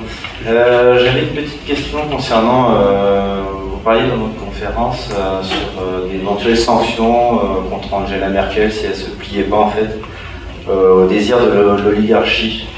Ce que vous appelez l'oligarchie, quel type de sanctions vous imaginez en fait qui pourrait être pris contre elle et qui pourrait comme ça la faire plier? Alors, ce que je pense, ce que j'appelle l'oligarchie, c'est un mot assez vague, je le reconnais, mais je dirais que c'est... Allô? Oui, ça marche? Allô? Oui, oui, on t'entend. On vous entend. Allô? Allô? Oui? Oui, c'est bon. Ça marche chez nous. Oui, je disais l'oligarchie, c'est un peu comment dirais-je, je désigne par là les commissaires européens, le gouvernement américain, les dirigeants européens, les dirigeants des grandes banques, etc. C'est toute cette espèce d'hyperclasse qui a en fait les mêmes intérêts. C'est ça que je désigne par ce terme un petit peu vague, volontairement vague, même si je persiste à penser que d'une part le gouvernement américain a un rôle très important, et d'autres, même considérable, et aussi certains milieux de grandes banques, Sachs, Rockefeller, Rothschild, etc., ça c'est évident. Et ce qu'il fait, c'est que ce que je pense, la façon que j'ai de voir les choses, elle est un peu terrible, mais je dis le fond de ma pensée, c'est que on ne devient pas président de la République en France, chancelier en Allemagne, premier ministre en Italie ou en Espagne ou en Angleterre, sans avoir été obligé de donner des gages à cette oligarchie qui tient tout, qui tient les médias maintenant. Et donc, je pense que sinon vous parlez des médias, parce que c'est aussi simple que ça, sinon on retombe sur le schéma précédent. Ça veut donc dire que Madame Merkel n'a pas le choix. Madame Merkel n'a pas. Je suis d'ailleurs, pour tout vous dire, je pense que M. Obama a du souci à se faire, parce que je pense que M. Obama n'a pas été. Actuellement, il y a toute une manipulation que je peux venir aux États-Unis, où l'on a sorti d'un chapeau micronet contre Obama, mon avis peut-être réélu, parce qu'Obama a dû dire les choses et faire des choses, notamment peut-être de traîner les pieds sur une intervention contre l'Iran, etc., et qui, risque de parce que justement l'oligarchie a décidé que ça serait bien. Voilà, donc ce que je pense, c'est que Mme Merkel, si elle s'avisait de sortir de l'euro, eh bien elle risquerait, je ne sais pas, une mesure de rétorsion, on n'en était pas question. On avait pouvait être déstabilisé. Regardez ce qui s'est passé avec Berlusconi. Et avec Berlusconi, et avec Papandréou. Papandréou était premier ministre grec. Et au mois de novembre de l'année dernière, il a tout mis en tête de faire un référendum, vous vous rappelez peut-être. Et aussitôt, tout le monde savait que s'il faisait un référendum, la probabilité que le nom l'emporte était colossale. Donc aussitôt, reprenez les journaux de l'époque, tout le monde est tombé dessus. Barroso, Sarkozy, etc. Tout le monde. Même aux États-Unis, qu'est-ce que c'est que ça? C'était quand même inouï. Vous voyez un pays qui était Premier ministre, il savait très bien que la décision qui était amenée à entreprendre à brader l'intérêt de la Grèce, à brader les intérêts nationaux de la Grèce, ça pour peut-être des décennies, peut-être même des siècles, que c'était une porterait une infamie sur l'histoire de la Grèce sur cet homme, et donc peut-être, c'est une hypothèse que j'ai formulée, peut-être a-t-il eu à ce moment-là un sursaut en disant je vais quand même demander l'avis du peuple grec. Mais aussitôt, donc comme je le disais, tous les journaux, toute l'Europe l'est tombée dessus comme s'il avait dit une énormité. Et rappelez-vous ce qui s'est passé, il a été obligé de faire machine arrière et il a été obligé de démissionner. Il a été tiré dans la minute, ça fait une semaine. C'est pareil que Berlusconi. Mais Berlusconi, tout le monde sait que c'est un truand. Tout le monde le sait, c'est un escroc. Bon. Alors, plus ça, amateur de petits, bien. Mais tous les scandales fiscaux, les scandales d'honneur, etc., ça n'avait jamais eu prise sur lui. Sauf que, à l'automne dernier, il a commencé à envoyer balader, justement, ceux qui voulaient que son gouvernement fasse des décisions drastiques en matière financière. Donc il a commencé à refuser d'appliquer les directives du Bruxelles, et à partir de ce moment-là, on a rappelé ce qui s'est passé, lui, il n'avait pas dit qu'il y avait référendum, mais d'un seul coup, tout le monde lui est tombé dessus. Et il a fait la question. Et il a été remplacé par Mario Monti qui ne s'est jamais présenté devant le suffrage universel, qui était un homme de Goldman Sachs, était commissaire européen, qui a été nommé sénateur à vie par le président italien, M. Giorgio Napolitano, parce que c'est une des facéties de la Constitution italienne, on peut nommer, le chef de l'État peut nommer sénateur à vie quelqu'un, c'est pratique, moi j'aime dire que les Italiens c'est assez commun de surnommer sénateur à vie, mais plus de soucis. Et dans la foulée, il s'est fait élire par le sénatoriste, il s'est élu chef du gouvernement, sans jamais être observé par un électeur. Et c'est la même chose qui s'est produit en Grèce avec M. Papandréou. Il a été remplacé par des réponses qui était un conseiller proche de Bonaparte également. Donc, si Mme Merkel, d'un seul coup, demain, elle disait, il faut sortir de l'euro, mais ce qui se passerait, vous auriez immédiatement une orchestration monstre des médias occidentaux, du Financial Times, la Maison Blanche, vous auriez Hollande qui pousserait les cris d'enfer, etc., et vous auriez à l'intérieur même de l'Allemagne des quantités de gens qui hurleraient au scandale. À mon avis, c'est un peu différent quand même, parce que Mme Merkel bénéficierait d'un immense soutien, parce que la différence entre l'Allemagne et la France, c'est qu'il y a un très très grand soutien des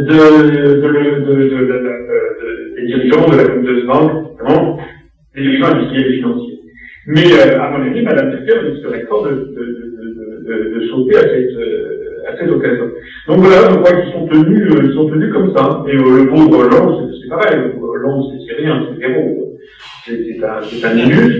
Et c'est, non, mais c'est pas frère, je le dis, si vous voulez, rien. Parce qu'en plus, il n'est pas compétent. Les gens qui sont compétents. Et lui, faites attention, il y a le Premier ministre finlandais, M. Katainen, qui a 45 ans, c'est un ancien banquier, c'est un type qui est compétent. D'ailleurs, il fait tout pour protéger les intérêts nationaux des Finlandais, en particulier pour le MES, ou le HPSF, il a demandé et obtenu que si un pays qui nombre d'habitants devait rester son obole pour sauver la Grèce, elle exigeait d'avoir des sûretés réelles sur son financement, c'est-à-dire des sûretés réelles, c'est comme quand vous avez un habitant, vous savez que la banque prend une sûreté réelle avec une hypothèque. Voilà. C'est ça que le gouvernement finlandais a dit, alors que nous, on n'a rien demandé, ni obtenu. Merci. Alors, oui. Donc François, écoute, on va peut-être te dire. J'ai l'impression qu'il y a des petits c'est le. Pardon? J'ai l'impression du roman policier d'Agatha Christie qui s'appelle Victime, tu connais, non? Où il y a les gens qui meurent les uns après les autres, et donc je vois les assistants diminuer le nombre des heures. Oui, mais il y a c'est l'heure. Mais la conférence a fait 3h20, plus le début, plus la fin. Il est 1h30 du matin ici. Depuis 19h jusqu'à 1h30, c'est pas mal. En tout cas, on était tous heureux, je pense. Là, c'est quasiment des adhérents. Que des adhérents, ou des futurs adhérents. Voilà, mais écoute, on espère pouvoir réitérer ta venue virtuelle et physique, donc comme je le disais, au mois d'avril, peut-être. Et puis, sur Internet, on n'a pas une excellente connexion sur la fin de ton intervention, là, mais enfin bon, on t'a laissé parler. Et donc, on va essayer de refaire ça. On a une équipe, oui. Il y avait si possible une toute dernière question. Une dernière question du monsieur. Oui, avant, pour les élections en 2014, où on aimerait en fait avoir donc des députés, est-ce que j'ai pas compris comment vraiment en fait ces députés pourraient servir en fait la cause de l'UPA d'une façon efficace? Je sais pas si les députés. Il y a juste 2 mots par rapport à ça. Ah, sur les députés européens? Vas-y, je suppose que tu as ton idée. Oui, c'est une question d'analyse politique que vous posez, mais vous avez tout à fait le droit de poser la question. Donc, lorsque j'ai annoncé ma candidature à la présidentielle, dans la semaine consultante, j'ai écrit au CSA pour faire un rapport qui était quand même scandaleux. Bon, d'accord, j'imaginais qu'on n'avait pas mobilisement grand toutes les visions, mais le fait d'être absolument barré de tout, de faire jamais la moindre ouverture, même une télévision, rendait pratiquement impossible le fait d'avoir les 500 parrainages, c'est d'ailleurs ce qui s'est produit. Donc j'avais écrit au CSA en disant que qu'est-ce que c'était que ces élections? D'ailleurs, vous savez que le système des 500 parrainages, ça existe à peu près en France, c'est quand même un délit démocratique. Et donc, j'avais demandé, j'ai été reçu par la responsable du CSA, et qui m'a dit que pour qu'ils interviennent, d'abord, ils n'ont pas un pouvoir coercitif, ils ont simplement un pouvoir indicatif. Mais elle m'a dit que pour qu'ils puissent intervenir de façon comment dirais-je, avec une certaine force auprès des médias pour forcer les médias à ouvrir un petit peu leurs antennes, eh bien, il tenait compte des élections auxquelles s'était présenté le parti politique de l'FP. Ce qui d'ailleurs est très choquant, parce que dans l'élection telle que l'avait prise de Gaulle, on pouvait très bien prévoir, on imaginait qu'un Guidal se présente à l'élection présidentielle sans avoir de parti derrière lui, pourquoi pas. Alors, en tout cas, j'ai retenu de ça que le fait de ne pas être présenté à les élections, évidemment, nuit un peu à l'image d'un parti. Donc, c'est la première chose que je voudrais expliquer, il faut quand même que nous soyons présents à des élections. La deuxième chose, c'est que le fait d'être présent à des élections, par nature, augmente la notoriété d'un mouvement politique. Si on n'est pas présent, la notoriété n'augmente pas. C'est évident. La troisième raison, c'est que les élections auxquelles nous pouvons nous présenter sont très nombreuses, pour une raison simple, c'est que les municipales qui auront lieu en 2014, ou bien les cantonales, c'est à peu près la même chose, ou les régionales, ce sont des élections qui sont fondées sur le principe de la droite-gauche. Et si on va de l'élection municipale, si vous voulez, imaginez, je ne sais pas, l'élection municipale à Saint-Denis de la Réunion, les gens vont se griver en fonction du tour de la droite et de la gauche. Est-ce qu'on vote pour ou contre le maire sortant? Mais si vous allez voir les gens à ce moment-là, en parlant d'élections européennes, ils vont vous regarder avec des yeux ronds. C'est pas le sujet. Et donc, la grande difficulté que nous avons dans la mesure où le mouvement politique que j'ai créé rassemble effectivement des gens venus de tous les horizons. Ça va de la droite dure jusqu'à l'extrême gauche, en passant par tout le spectre, et surtout, et même des gens de gauche maintenant. Mais il y a aussi des gens du centre, aussi des gens de droite, mais même, il y a un peu de tout. Il est bien évident que si on va sur des élections droite-gauche, ça serait très difficile pour nous de tenir notre ligne. Et accessoirement, notre discours ne serait pas acceptable. Ça ne serait pas compris. Les électeurs diraient, mais qu'est-ce que c'est sur le berlu? Moi, je veux voter à Paris pour ou contre de voler. Je trouve que les droits, les codes de chien, moi, je veux une façon HLM qui vient de parler de la Commission européenne. Donc, vous comprenez? Et j'en parle en connaissance de cause, parce que j'ai participé aux élections municipales de 2001, j'ai vu que l'électorat n'est pas du tout effectif, à des questions qui n'ont pas de rapport avec les élections directement. Déjà, sur les questions on me dit même tout à l'heure, l'électorat n'est pas effectif, mais imaginez ce que ça peut être. Alors, quand vous faites tout ça, vous vous rendez compte que les seules élections où l'on puisse participer avec profit, c'est en fait les élections européennes de 2014. D'abord parce que c'est les élections qui parlent de l'Europe, c'est le sujet, premièrement. Deuxièmement, ce sont des élections qui sont à la proportionnelle pure, donc ça favorise les mouvements. Troisième raison, la grande majorité des Français s'en désintéressent. Aux dernières élections en 2009, il y avait eu 61% d'abstention de vote blanc et nul. Et donc, ça favorise les gens pour tête en 2000.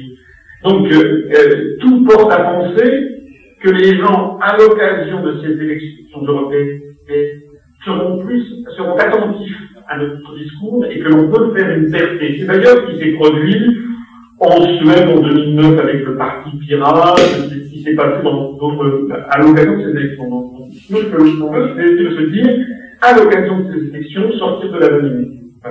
Si on arrive à être présent dans les 7 régions, 46 millions d'électeurs en France. On envoie 46 millions de protections de foi. Même si, d'après les statistiques, seul un tiers des électeurs vit des protections de foi, ça veut quand même dire qu'on pourrait toucher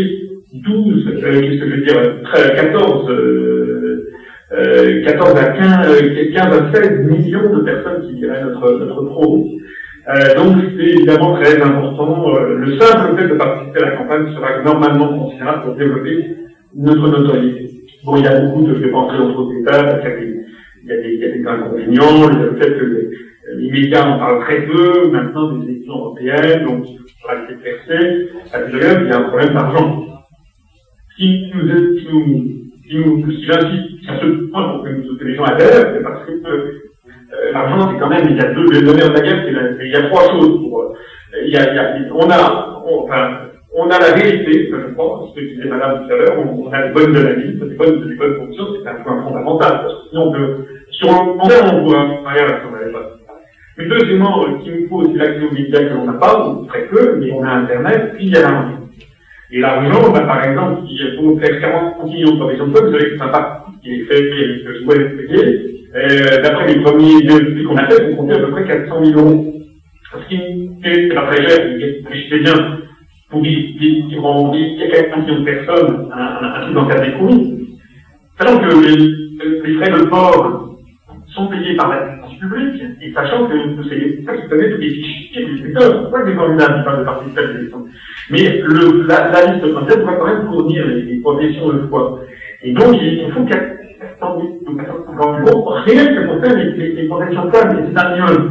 Donc, vous imaginez, vous divisez ça par 30, et vous comprenez combien il faudrait d'adhérents pour payer, il faudrait d'adhérents pour payer la profession de foi. C'est pour ça que j'insiste beaucoup sur la nécessité de développer. Pour répondre exhaustivement à votre question, envoyons-nous des députés, ça je ne sais pas. Ça serait un coup de l'air, si on en avait. Ça n'est pas totalement impossible, parce que d'une part, notre notoriété, ça très rapidement. Deuxièmement, les événements vont devenir de plus en plus catastrophiques. Donc, et troisième, comme je le disais tout à l'heure, c'est des élections proportionnelles qui favorisent les mouvements plutôt d'opposition. Donc, avec 61% d'abstention, actuellement, il faut en gros 7 à 10% des voix pour avoir un député, ça dépend des régions. Et 7 à 10% des suffrages exprimés, même si vous avez 60% d'abstention, ça veut dire que ça représente 2 à 3% des électeurs. Donc, si on mobilise des gens, si on mobilise 4% des gens à aller voter, on peut, compte tenu du taux d'abstention, atteindre facilement les 10% et on pourrait avoir quelques députés. Alors, si nous avions des députés, à commencer par moi, excusez-moi de le souligner, parce que je compte être député, mais il faudrait qu'il y ait on pourrait avoir ceux qui seraient élus, ce seraient forcément les têtes de liste de chacune des grandes régions. Donc, je ne sais pas encore dans quelle grande région je me présenterai. Et je crois qu'il y aura peut-être des élus, c'est l'une des quelques grandes régions. Faites-moi confiance que si nous avions des élus, eh bien, la première chose que nous ferions d'abord, on prendrait une équipe qui consisterait à reverser une partie des émoluments à l'IPS, notamment avec le fonctionnement, on pourrait enfin avoir des salariés, ce serait quand même important. Et puis deuxièmement, j'aimerais, on va pas sur le Naïef Farah, par exemple, vous connaissez sans doute ce député britannique, qui a beaucoup contribué à diffuser des analyses très exactes contre la construction européenne. Donc ce serait pour nous évidemment une tribune extraordinaire pour dénoncer leur... Voilà. Donc bien entendu, on ne pourrait sans doute pas, on ne pourrait certainement pas changer profondément d'un point de vue du pouvoir des députés, de toute façon les députés européens n'ont pas énormément de pouvoir, on pourrait sans doute pas changer énormément de choses, mais en tout cas on pourrait gagner en notoriété d'une façon considérable, et notamment développer une information sur l'Europe. Ce que par exemple, des gens comme la SARL Le Pen, comme je les appelle, ou comme de l'autre côté les gens du Front de Gauche, ne sont pas du tout. Si vous avez jamais vu M. Le Yarri, qui est député européen du Front de Gauche, ou M. Le Pen, qui est député français européen, depuis M. Le Pen, ça fait 28 ans qu'il est député européen, mais si 5 millions d'euros s'approchent rien qu'à ce titre, on n'a jamais vu M. Le Pen, du Front National, même M. Le Yarri, du Front de Gauche, faire un centième de ce que fait les marches. Voilà. Donc, réfléchis, voilà.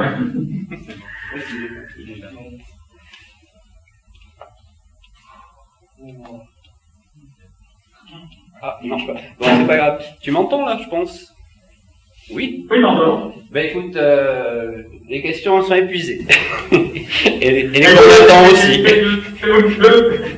Il me reste vraiment à vous remercier pour votre engagement, parce que l'UPR ne peut rien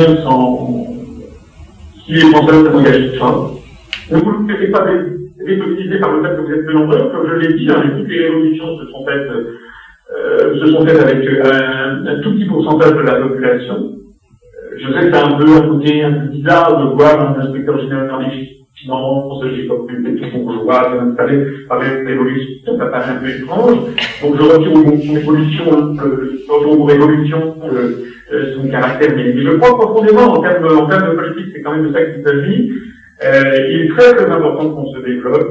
On se développe très très bien. Je peux assurer que beaucoup de mouvements politiques maintenant nous connaissent tous. Les journalistes nous connaissent tous, même si nous sommes vraiment suivis. Donc, si au lieu d'être, je pense qu'on va atteindre les 2000 adhérents sans doute d'ici, à mon avis, avant la mi-novembre, je pensais qu'on les atteindrait le 31 décembre. Donc, j'espère que on aura, à la fin de l'année, on aura peut-être 2200, 2300 adhérents. J'espère que la progression va continuer et que si, vous savez, si nous étions 15 000, 15 à 20 000, ça vraiment, ça change les perspectives encore bien davantage. Déjà, le simple fait que nous soyons 2000, à 1900, a déjà pesé lourd dans le fait, par exemple, que j'ai pu être invité sur France 3, il y a notamment bientôt, je pense, un petit reportage sur Envoyé spécial également, sur nous. Donc, tout ça peine, parce qu'on est quand même devenu maintenant comme le blanc dans le petit landerneau des journalistes politiques. Mais quand on était 200, on est pris 3 quarts d'heure. Quand on était 1000, on était agressés. Maintenant, on commence à les inquiéter à 2000. Imaginez, c'est qui nous sommes 1000. C'est la raison pour laquelle je sais que c'est bien ce que vous avez dit, hein, que je compatis, et je compatis d'autant plus que c'est ce que je vis d'une espèce je j'améliore mon karma, comme on dirait en Inde, et je gagne mon paradis. Parce que ça fait ça, mais le succès quand même est au rendez-vous.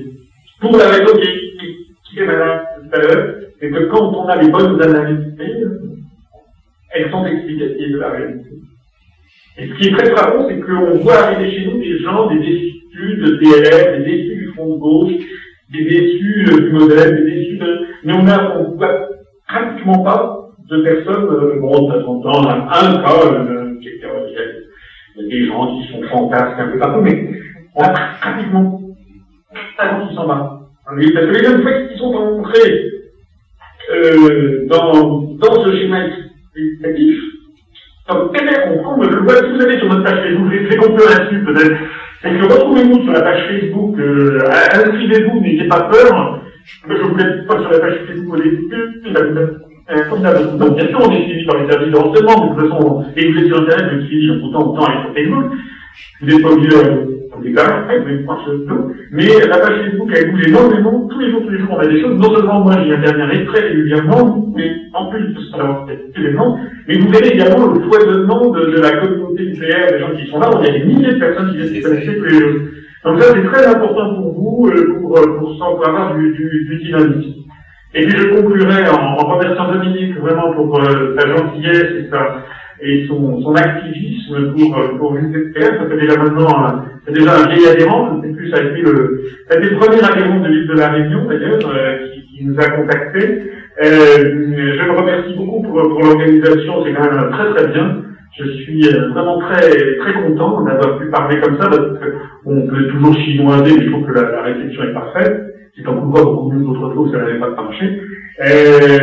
Donc je voulais le remercier, je voulais vraiment vous remercier tous individuellement pour être les deux personnes dont je parlais tout à l'heure du corridor bleu, peut-être que je les appellerai, je sais pas si elles sont encore présentes ici, mais sinon je les appellerai, c'est vous. Bon. Je vous appellerai, parce que ça pense que vous êtes fatigué, je vais d'abord vous remercier directement, je vais faire un savoir un petit peu avec vous. Merci encore pour le très joli ouvrage que vous m'avez, et très profond ouvrage que vous m'avez arrêté. Et le dernier mot, c'est que, dès que je peux, je viens à la réunion. D'ici le mois d'avril, je ferai bien pour vous, non pas en oui, on a 15 ou 16, ça dérange? Ben écoute, 2 ou 3 de plus ce soir, donc on est plus près des 20. Et si on a 40, ça serait encore mieux. Et non, si je tiens de toute façon, ce que je ferai maintenant, je viendrai une semaine, je prendrai 2 week-ends quand même. J'ai des forces vives. Et puis je ferai un tour de l'île. Et j'essaierai de faire des conférences tout autour de l'île, à Saint-Denis, peut-être à Saint-Gilles, à Saint-Pierre, au tampon, pourquoi pas, à Saint-Suzanne, je ne sais pas, enfin, ça serait bien d'essayer, même s'il y a 10 personnes, 15 personnes, Voilà, et puis je crois savoir qu'il serait peut-être possible de passer sur des médias réunionnais. C'est peut-être un petit peu plus facile que des médias métropolitains.